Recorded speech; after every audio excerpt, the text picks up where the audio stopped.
The Dyatlov Pass Incident. In February 1959, 9 experienced hikers ventured into the Ural Mountains of Russia. They never came back alive.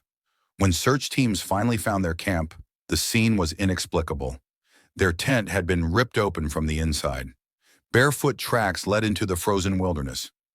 Some bodies were found in their underwear in negative 30-degree temperatures. One victim was missing her tongue and eyes. To this day, no one can explain what happened on that mountain. This is the story of the Dyatlov Pass Incident, named after the group's leader, Igor Dyatlov. On January 27, 1959, 10 experienced ski hikers set out on an expedition to reach Otorten Mountain. One member turned back early due to illness, leaving 9 to continue the journey. These weren't amateurs. They were all students and graduates from the Ural Polytechnic Institute, experts in winter mountaineering. Their route was classified as Category 3, the most difficult, but they were prepared, well-equipped, and confident. By February 1st, the group had reached the east shoulder of a mountain called Koletsyakhl, which translates to Dead Mountain in the local Mansi language. They began setting up camp for the night. It would be their last. When the group failed to return by their scheduled date of February 12th, families grew concerned. A search and rescue operation launched on February 20th. What they discovered on February 26th would become one of history's most disturbing mysteries. The tent was found first, still standing, but partially collapsed under snow. But here's where it gets strange.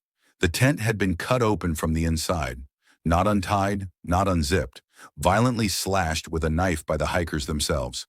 Their boots, warm clothes, and supplies were still inside. Footprints led away from the tent down the slope toward a nearby forest. Some prints showed bare feet. Others showed only socks. A few showed a single boot. The tracks indicated the hikers were walking, not running, moving in an organized manner, not in panic.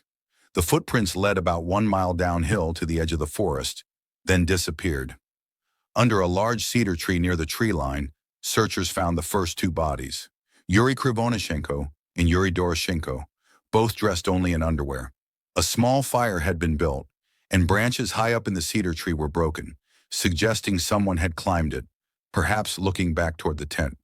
3 more bodies were discovered between the cedar tree and the tent, including Igor Dyatlov himself. They appeared to be trying to return to camp. All 5 had died from hypothermia, but their lack of proper clothing raised an obvious question. Why did they leave the tent barely dressed in deadly cold? The mystery deepened 2 months later when the final 4 bodies were found in a ravine 250 feet deeper into the forest. These victims told a different story. Lyudmila Dubinina was missing her tongue, eyes, and part of her lips. Alexander Zolotaryov was missing his eyes. 3 of the 4 had severe internal injuries, fractured skulls, broken ribs, chest trauma. The medical examiner noted the force required would be similar to a car crash, yet there were no external wounds, no cuts, no bruises. Even stranger? Some were wearing clothes taken from the others who had died first, and these clothes were found to be radioactive. Theories. So what happened on Dead Mountain? Decades later, we still don't know for certain, but here are the leading theories. Theory 1. Avalanche. The official Soviet investigation concluded an unknown compelling force caused the deaths. In 2019, scientists proposed an avalanche triggered by the tent's placement. This would explain the sudden flight and internal injuries.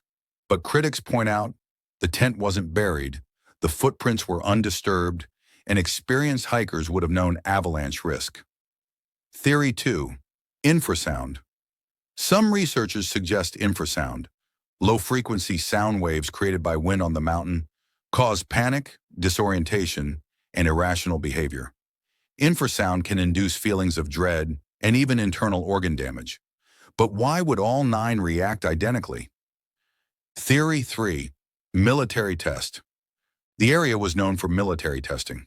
One diary entry mentioned seeing bright flying spheres in the sky. The radioactive clothing supports this theory. Perhaps they witnessed a secret weapons test or were accidentally exposed to something they shouldn't have seen. The Soviet government's secrecy and quick burial of the case certainly raises suspicions. Theory 4. Human attack. Some speculate the local Mansi people attacked the group for trespassing on sacred land. But the Mansi were peaceful, and there's no evidence they were even in the area. Plus, the injuries don't match a physical assault. Conclusion.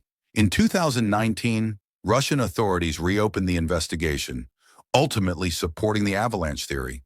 But many experts remain unconvinced. The missing soft tissue, the radioactivity, the precise internal injuries without external trauma, these details resist simple explanation. 9 lives were lost on that frozen mountain. 9 families never got real answers. The Dyatlov Pass incident remains one of history's most chilling unsolved mysteries. What do you think happened? Was it a natural disaster, a military cover-up, or something even stranger? Let me know your theory in the comments below.